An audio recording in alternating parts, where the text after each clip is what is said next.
সামনে আপনার সরকার থাকা অবস্থা করতে পারেন এটা বলেন। না, আমরা এই আমাদের কাছে তো এখন আর নতুন করে প্ল্যানিং করার কিছু নাই।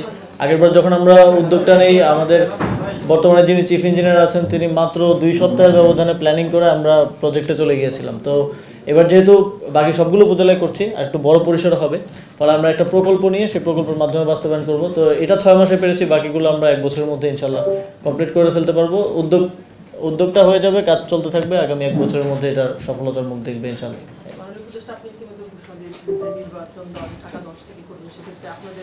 আপনারা যারা বিভিন্ন উপদেষ্টা এখানে আছেন, ছাত্র প্রতিনিধি, তাদের পদত্যাগের বিষয় আছে, আপনি আসলে কবে পদত্যাগ করছেন? কারণ সামনের মাসে প্রথম সপ্তাহে তো শিডিউল ঘোষণা হবে। আর নির্বাচন করব ঘোষণা দিয়েছি, নির্বাচন কোথা থেকে করবো এখনো ঘোষণা দিইনি। তবে আমরা 2জন ছাত্র উপদেষ্টা না, আরও যারা সরকারের বিভিন্নভাবে জড়িত আছেন, আরও কেউ নির্বাচন করবেন এমন কথাও আছে। তো সবাই অবশ্যই, এটা এমন কোনো আইন নাই বা এরকম কোনো বিধিনিষেধ নাই যে আসলে নির্বাচনে অন্তর্বর্তীকালীন সরকারের উপদেষ্টা বা কেউ নির্বাচনে অংশগ্রহণ করতে পারবে না। তবে আমরা মনে করি এটা স্বার্থের সংঘাত ঘটায় এই পদে থেকে নির্বাচন করা। এই নীতিগত জায়গা থেকে আমরা মনে করি যে বা যারাই নির্বাচনে অংশগ্রহণ করবে তাদেরকে অবশ্যই এই নির্বাচনী কার্যক্রমে ঢুকে যাওয়ার আগেই পদত্যাগ করার প্রয়োজন এবং সেভাবেই আমরা প্রস্তুতি নিচ্ছি এবং বাকি সময়ে বা অন্যান্য বিষয়গুলো সরকারের উচ্চ পর্যায়ের সাথে আলোচনার ভিত্তিতে আপনাদেরকে জানিয়ে দেওয়া হবে। অ্যান্টিব্যাকটেরিয়াল অ্যাডিটিভ যুক্ত সেরা ওয়াটার ট্যাঙ্ক বিশুদ্ধ পানিতে ব্যাকটেরিয়া জন্মাতে দেয় না।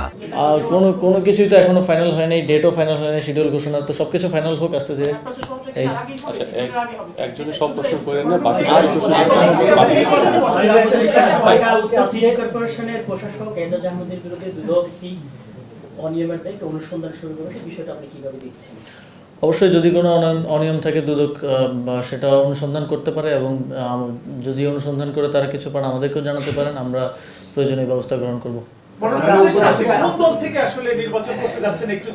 রাজনৈতিক বিষয়ে এখন কোনো মন্তব্য না করাই ভালো, আপনাদের সাথে কথা হবে রাজনৈতিক বিষয়ে মন্তব্য করুন।